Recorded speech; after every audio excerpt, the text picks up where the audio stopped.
আকাশটা ঘন কালো মেঘে ছেয়ে আছে, বাইরে ঝোড়ো হাওয়া বইছে। শুরু হলো মুষলধারে বৃষ্টি। সুদীপ ঘরের মধ্যে চুপচাপ বসেছিল। মুহুর্মুহু বিদ্যুতের ঝলকানি আর পিলে চমকানো আওয়াজে বুক কেঁপে উঠছিল সুদীপের। হঠাৎ দরজায় আওয়াজ। সুদীপ, এই দুর্যোগের রাতে আবার কি এলো? বাইরে কে? আমি সোমনাথ, দরজা খোল ভাই। সুদীপ, ও সোমনাথ তুই? একটু দাঁড়া ভাই, খুলছি দরজা।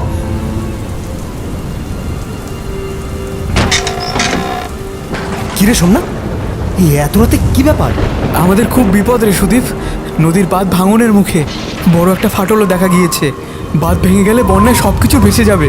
এক্ষুনি আমার সাথে চল, গ্রামের সকলে মিলে চেষ্টা করব যদি বাঁধ বাঁচানো যায়। সুদীপ ছাতা হাতে নিয়ে তৈরি হয়ে নিল। একটা টর্চের সাথে নিল কোদাল আর বস্তা। চল সোমনাথ, দেখি কি সাহায্য করা যায়। তারপর দুই বন্ধুতে বৃষ্টি আর বজ্রপাত অগ্রাহ্য করে ছাতা মাথায় দিয়ে এগিয়ে চলল বাঁধের দিকে। মছলন্দপুর গ্রামের অনেক লোকজন জমায়েত হয়েছিল বাঁধের কাছে। মাটি কেটে বস্তায় ভরে সেগুলো দিয়ে ফাটল মেরামত করতে চেষ্টা করছিল। সোমনাথ আর সুদীপ তাদের সাথে যোগ দিল। মনে হয় বন্যার কবল থেকে আমাদের গ্রামকে আর বাঁচানো গেল না রে। যতক্ষণ শ্বাস ততক্ষণ আস, শেষ অবধি লড়ে যাব। নদীর জল ক্রমশ বাড়তে থাকে। তীব্র ক্রোধে যেন বিপুল জলরাশি ফুঁসছে। শেষ রক্ষা আর করা গেল না। বাঁধের একটা অংশ ভেঙে গিয়ে হু হু করে জল ঢুকতে শুরু করলো গ্রামের ভিতর। ওরে সর্বনাশ হয়ে গেছে রে, নদীর বাঁধ ভেঙে গেছে। পালা সবাই, পালা, বান আসছে। হুড়মুড় করে সবাই ছুটে পালাতে লাগলো বাড়ির দিকে। বাড়িতে ফিরে হাতের কাছে যা কিছু ছিল তার মধ্যে থেকে যে যতটা পারল নিয়ে পরিবারের সঙ্গে উঁচু জায়গার সন্ধানে চলে যেতে লাগলো। কিন্তু বানের জল তেড়ে সব কিছু ভেসে যেতে লাগলো। মাটির বাড়িগুলো তাসের ঘরের মতো ভেঙে পড়ল। কত মানুষ, কত গবাদি পশু যে জলের স্রোতে ভেসে গেল তার হিসাব রইল না। কয়েক ঘন্টার মধ্যেই পুরো গ্রাম ডুবে গেল। গ্রামের পাকা স্কুল বাড়ির ছাদে আশ্রয় নিল অনেকে। গ্রামের বড়লোকেরা তাদের নিজস্ব নৌকা নিয়ে সুরক্ষিত জায়গায় চলে গেল। সোমনাথ আর সুদীপ পরিবারের সঙ্গে স্কুল বাড়িতেই আশ্রয় নিয়ে নিল। যেদিকে চোখ যায় শুধু ঘোলা জল থই থই করছে। বড় বড় গাছের মাথাগুলো শুধু জেগে আছে। সোমনাথ কলা গাছ কেটে একটা ভেলা তৈরি করে রেখেছিল। সেটাকে জলে ভাসিয়ে সে সমস্ত উঁচু জায়গায় মানুষ আশ্রয় নিয়েছিল সেখানে যাচ্ছিল। দেখতে দেখতে 5 দিন কেটে গেল। জল কমবার কোনো লক্ষণ দেখা গেল না। এদিকে সরকারি ত্রাণ সাহায্যও এসে পৌঁছায়নি। চল সুদীপ, ভেলা নিয়ে একটু ঘুরে আসি, দেখে আসি ত্রাণের সামগ্রী কোথাও এলো কিনা। আমাদের কাছে খাবার দাবারের যা রসদ ছিল সবই তো ধীরে ধীরে কমে আসছে। দেখি ফিরে আসার পথে কিছু মাছ ধরতে পারি কিনা। হ্যাঁ, ঠিকই বলেছিস। কতদিন এই নরক যন্ত্রণা সহ্য করতে হবে কে জানে। একটা লম্বা বাঁশের লগি দিয়ে ভেলা বাইতে লাগলো সোমনাথ। সুদীপ ভেলার ওপর বসে রইল। মাছ ধরার জাল তারা সঙ্গে নিয়েছে।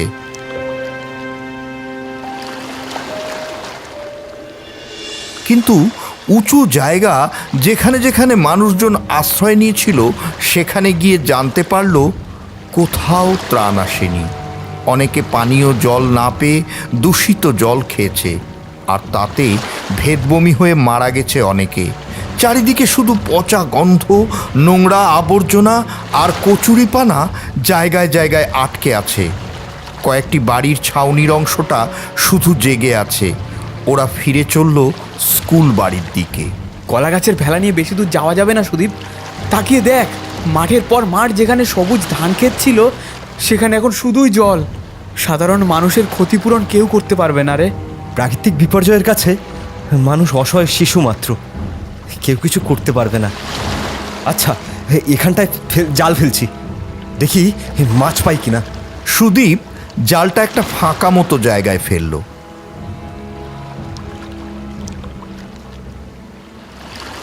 যখন জালটা জল থেকে টেনে তুলল তখন বেশ কয়েকটি মাছ তার জালে ধরা পড়েছিল। বাহ বাহ, আবার জাল ফেল, আবার মাছ পাওয়া যাবে। সুদীপ আবার জাল ফেলল, এবারও মাছ পড়ল, কিন্তু তখন বিকেল শেষ হয়ে আসছে। সোমনাথরা মাছ ধরার নেশায় মশগুল, সময় সম্বন্ধে হুঁশ রইল না। তখন বিকেল শেষ হয়ে গেছে, সূর্যি মামা পাটে যেতে বসেছিল। হঠাৎ সোমনাথের হুঁশ ফিরল। আরে সন্ধ্যা ঘনিয়ে এলো যে, বাড়ি ফিরবো কেমন করে? সত্যি তো, জালটা তুলে নি, তারপর যত জোরে পারিস দাঁড়বে স্কুল বাড়িতে পৌঁছাতেই হবে। কিন্তু জাল ভীষণ ভারী হয়ে যায়, সুদীপ একা তুলতেই পারে না। সোমনাথ হাত লাগিয়ে জাল টেনে তুলতেই একটা মানুষের লাশ ভেসে উঠল। সোমনাথ ভীষণ চমকে উঠল। এ কি, এ তো একটা মানুষের পচা গলার দেহ। ওটা তো জালের সঙ্গে আটকে গেছে রে, জাল থেকে ছাড়ানোই যাচ্ছে না। এখন কি হবে? হঠাৎ লাশটার বোজা চোখ দুটো খুলে গেল। সেই সেই চোখ মরা মাছের মতো সাদা, চোখের মনির কোনো অস্তিত্ব নেই। খুব খুব ভয় পেয়ে গেল সুদীপ আর সোমনাথ। অন্ধকার গাঢ় হয়ে এসেছে তখন। জাল ছেড়ে দিল সুদীপ। তাড়াতাড়ি তাড়াতাড়ি এখান থেকে পালিয়ে যেতে হবে, আর দরকার নেই মাছের। সোমনাথ গায়ের জোরে লগি দিয়ে ভেলা ঠেলতে লাগলো, কিন্তু কিন্তু ভেলার আশেপাশে তখন আরো কতগুলো মরা ভেসে উঠেছে। ভেলার পিছু পিছু চিৎ সাঁতারে এগিয়ে যাচ্ছিল সেগুলো। মাঝে মাঝেই মরাগুলো হাঁ করছিল। তখন তখন তাদের উন্মুক্ত দাঁতের সারি দেখে হাড় হিম হয়ে যাচ্ছিল সোমনাথের। হঠাৎ কলা গাছের ভেলা থেকে সুদীপের ধরা একটা মাছ পড়ে যেতেই মরাগুলো কাড়াকাড়ি করতে লাগলো সেই মাছ খাওয়ার জন্য। এই পিশাচদের হাত থেকে কিভাবে নিস্তার পাবো? জানি না রে, কিন্তু আমার মনে হয় ও অন্ধকারে পথ ভুল করেছি। আমারও তাই মনে হচ্ছে। মরাগুলো এবার কলা গাছের ভেলা ধরে টানতে থাকে। সেই ধাক্কা সামলাতে না পেরে সোমনাথ আর সুদীপ জলের মধ্যে পড়ে গেল। সুদীপ, তোর ডান দিক লক্ষ্য করে সাঁতার কাটতে থাক। মনে হচ্ছে ওদিকে একটু উঁচু জায়গা আছে। প্রতি মুহূর্তেই একটা ভয় যেন ওদের গ্রাস করতে থাকে। এই বুঝি জীবন্ত মরাগুলো পা ধরে হিড় হিড় করে টেনে নিয়ে যাবে। অতি কষ্টে শেষ পর্যন্ত ওরা দুজন একটা উঁচু জায়গায় এসে কোনো মতে পৌঁছালো। এখন ওকে পিশাচগুলো পেছনে ধাওয়া করছে না কি রে সুদীপ? মনে তো হচ্ছে আসছে না, বলা যায় না। আবারও আসতে কতক্ষণ? সোমনাথ আর সুদীপ সাবধানে এগোতে লাগলো জঙ্গলের ভেতরের দিকে। হঠাৎ সোমনাথ সুদীপকে টেনে সরিয়ে দিল। আর তখনই হিস হিস শব্দ তুলে একটা গোখরো সাপ ফনা দোলাতে থাকলো। খুব জোর বাঁচিয়েছিস ভাই, অসংখ্য ধন্যবাদ। আরে না না, এটা আমার কর্তব্য। আসলে চারিদিকে জল আর জল, তাই সাপখোপ সহ অন্যান্য অনেক প্রাণী উঁচু জায়গায় বাসা বেঁধেছে। আমাদের সাবধানে চলতে হবে। আকাশে তখন ভাঙা চাঁদ দেখা যাচ্ছে, আবছা আলো গাছের পাতা বেয়ে চুইয়ে চুইয়ে পড়ছে মাটিতে। একটু এগোতেই ভাঙাচোরা মাটির ঘর দেখতে পেল ওরা। আলো আধারিতে মনে হলো সাদা কাপড় পরা কে যেন দাঁড়িয়ে আছে দাওয়ার সামনে। দেখ সোমনাথ, কে যেন দাঁড়িয়ে আছে সামনে। হ্যাঁ রে, চল এগিয়ে দেখি সামনে কোনো সুরাহা হয় কিনা।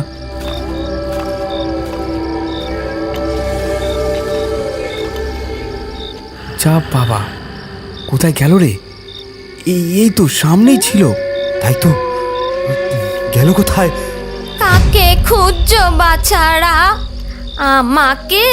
চকিতে পিছন ফিরল সোমনাথ। দেখল লাল পাড় সাদা শাড়ি পরিহিতা ঘোমটা টানা এক বুড়ি। তার মুখ দেখা যাচ্ছে না। হাতের যে অংশটুকু চাঁদের অল্প আলোয় দেখা যাচ্ছে তাতে মনে হয় চামড়া যেন কুঁচকে গেছে। শাখা পলা হাতে আছে, বেশ বোঝা যাচ্ছে। ঠাকুমা, আমরা বড় বিপদে পড়ে এখানে এসেছি। মসলন্দপুরে আমাদের বাড়ি। এই গ্রামের নাম কি? তুমি কি একাই থাকো? এই গ্রামের নাম গোবরডাঙ্গা। আমার স্বামী আমার সঙ্গেই থাকে। গোবরডাঙ্গা তো আমাদের পাশের গ্রাম। তাহলে তো আমরা বেশ খানিকটা দূরে চলে এসেছি। সকাল না হওয়া পর্যন্ত তো কোথাও যেতে পারবো না। আচ্ছা ঠাকুমা, তোমার স্বামীকে তো দেখছি না, কোথায় তিনি? তিনি মাছ ধরতে গেছেন, এখনই চলে আসবেন। ঠিক তখনই অন্ধকার থেকে একটা কণ্ঠস্বর শোনা গেল। কই গো গিন্নি, কোথায় গেলে? এই দেখো কে নিয়ে এসেছি। আজ খাওয়াটা কিন্তু ভালোই জমবে, কি বলো? দ্বিতীয় ছায়ামূর্তি একটা ছাগল টানতে টানতে হাজির হলো।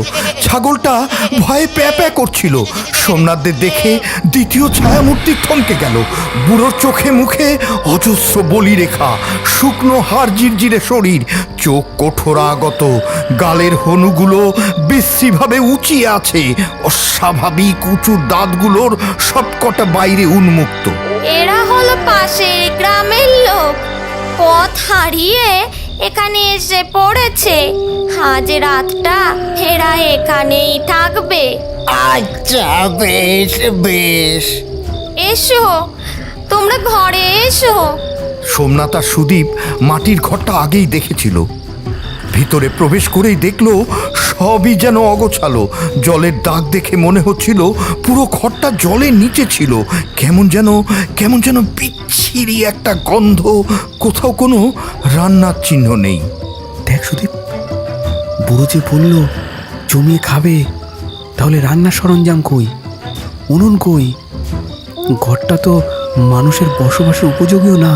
ঠিকই বলেছিস, আমিও সেটাই ভাবছি। আর এই বন্যার সময় ওই ছাগলটা কি বা পেলো কোথায়? কোথাও আগুনের ছিটে ফোটা নেই। রান্না করবে কি করে? আমার কেমন জানি সন্দেহ হচ্ছে। আমারও সন্দেহ হচ্ছে। এরা এরা মানুষ তো? ওদের চাপা আলোচনার মধ্যে শুনতে পেল ছাগলের মরণ আর্তনাদ। বাইরে দেখলো সেই তাড়া করা জল পিশাচের দল ডাঙায় উঠে এসেছে। বুড়ো বুড়ি আর পিশাচের দল ছাগলের কাঁচা রক্ত আর মাংস ছিঁড়ে ছিঁড়ে খাচ্ছে। বুড়ির ঘোমটা খুলে গিয়েছে। বিভৎস কঙ্কাল মূর্তি দেখে ভিমরি খাওয়ার জোগাড় হলো সোমনাথের। প্রেতাত্মার দল মুখ তুলে তাকালো সামনের দিকে। সোমনাথদের দেখতে পেয়েছে ওরা। বুড়ি সনের মতো সাদা চুলগুলো হাওয়ায় উঠছিল। হাতের তীক্ষ্ণ ফলার মতো নখ উঁচিয়ে তেড়ে এলো সকলে মিলে। আর বুঝি রক্ষা নেই। ভয়াবহ পিশাচগুলো পায়ে পায়ে এগোতে লাগলো।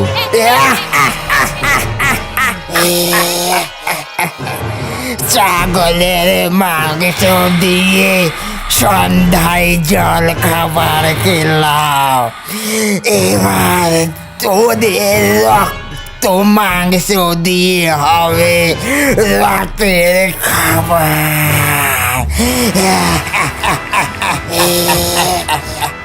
সোমনাথদের হাত পা ভয়ে ঠান্ডা হয়ে গেল। কি করবে ভাবতে পারছিল না। এমন সময় সোমনাথের মনে পড়ে গেল ওর গলায় ঝোলানো মা কালীর লকেটের কথা। তারাপীঠের এক তান্ত্রিক সাধুর কাছ থেকে নিয়েছিল সেটা। সেই তান্ত্রিক একটা মন্ত্র শিখিয়ে দিয়েছিল। বলেছিল অশরীরীর কবলে পড়লে মা কালীর লকেট হাতে নিয়ে মন্ত্র উচ্চারণ করতে। সোমনাথ তাড়াতাড়ি লকেট হাতে নিয়ে মন্ত্র পড়তে আরম্ভ করলো। মন্ত্রের প্রভাবে বুড়ো বুড়ির প্রেতাত্মা সমেত পিশাচগুলো একটা অদৃশ্য বন্ধনে আবদ্ধ হয়ে গেল। নড়াচড়া আর করতে পারল না। আমাদের ছেড়ে দে,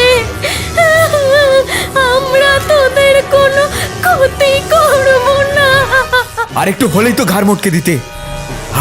আর কোনো বিশ্বাস নেই তোমাদের উপর। ঠিক ঠিকই বলেছ, বিশ্বাস একটা খুব বড় কথা। বিশ্বাসের মর্যাদা রাখা বড়ই কঠিন। আমরা নিজেদের জীবন দিয়ে মর্মে মর্মে উপলব্ধি করেছি। সোমনাথ আর সুদীপ আশ্চর্য হয়ে শুনতে লাগলো। আমার ছিল 2 সন্তান, দুটোই ছিল পুত্র সন্তান। অনেক কষ্ট করে, ত্যাগ স্বীকার করে তাদের বড় করে তুললাম। কাজকর্ম শেখার পর যথাসময়ে তাদের বিয়েও দিলাম। নাতি নাতনি হলো। আমাদের বিশ্বাস ছিল শেষ বয়সে একটু যত্ন আত্তি পেয়ে সুখে কাটাতে পারবো। কিন্তু কিছুদিনের মধ্যেই আমাদের সেই বিশ্বাস ভেঙে গেল। আমরা কাজকর্মে অথর্ব হতে বৌমারা গালমন্দ করতে শুরু করলো। ঠিকঠাক খেতে দিত না, সব সময় খোঁটা দিত। ছেলেরা তাদের বউদের কিচ্ছুই বলতো না। আমাদের দুজনের অসুস্থতা বাড়তে থাকে। আমরা বিছানা ছেড়ে উঠতে পারতাম না। আমাদের উপযুক্ত চিকিৎসা করালো না ওরা। বৌমারা আমাদের খেতে দিতে চাইতো না। বলতো, অত খেয়ে কি হবে? খেলেই তো বিছানা নোংরা করবি, অত গিলিস কেন? তাই খুব কম খেতে দিত। আমরা হাঁটা চলাও করতে পারতাম না। তাই বন্যার সময় আমাদের অতিরিক্ত বোঝা ভেবে তারা স্বার্থপরের মতো চলে গেল বাড়ি ছেড়ে। আমরা পড়েই রইলাম ঘরে। ঘরের মধ্যে জল ঢুকে গেল। জলে নিচে দম বন্ধ হয় আমরা মারা গেলাম। কিন্তু এখন দেখো, কোনো কষ্ট নেই আমাদের। আমরাও নিজেদের কাজ নিজেরাই করছি। মরে গিয়ে বেঁচেছি আমরা। জলপিশাচদের একজন এবার কথা বলে উঠল। ওদের দুঃখের কাহিনী তো শুনলে, এবার আমাদেরটা শোনো। আমরাও অপঘাতে মরেছি। বন্যার সময় আমাদের বাড়ি ঘর ডুবে যায়। একটি বাড়ির ছাউনির ওপরে কোনো রকমে আশ্রয় নিয়েছিলাম। উচ্চ জাতের একটি পরিবার আমাদেরই পাশ দিয়ে যাচ্ছিল। আমরা ওদের অনুরোধ করলাম আমাদের যেন নৌকায় তুলে যায়, কিন্তু উচ্চ জাতের মানুষগুলি ছিল খুবই অহংকারী। আমাদের প্রতি বিন্দু মাত্র সহানুভূতি তাদের ছিল না। আমরা নিচু জাতের ছিলাম, তাই আমাদের নৌকায় তুলল না।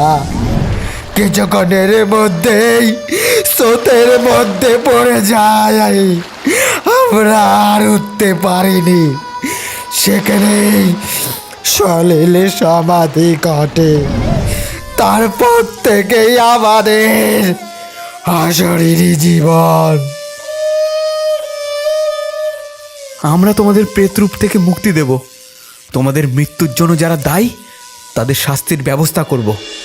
রাত শেষ হয়ে যখন দিনের আলো ফুটল, তখন সোমনাথ দেখল বুড়ো বুড়ি আর জলপিশাচদের লাশগুলো জঙ্গলের গাছের ফাঁকে আটকে আছে। বন্যার জলও কমতে আরম্ভ করেছিল। পরে লোক ডেকে লাশগুলোর সদ্গতি করা হলো। বন্যার জল কমে গেলে সোমনাথ আর সুদীপ গোবরডাঙ্গার গ্রামবাসীদের সব জানায়।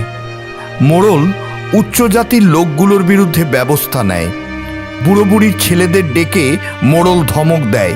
নিজেদের ভুল বুঝতে পেরে তারা অনুশোচনায় হাউ হাউ করে কাঁদতে থাকে। বন্ধুরা, তোমাদের জন্য একটি প্রশ্ন। বলো তো, সোমনাথের গলার লকেটটি সোমনাথ কোথা থেকে পেয়েছিল?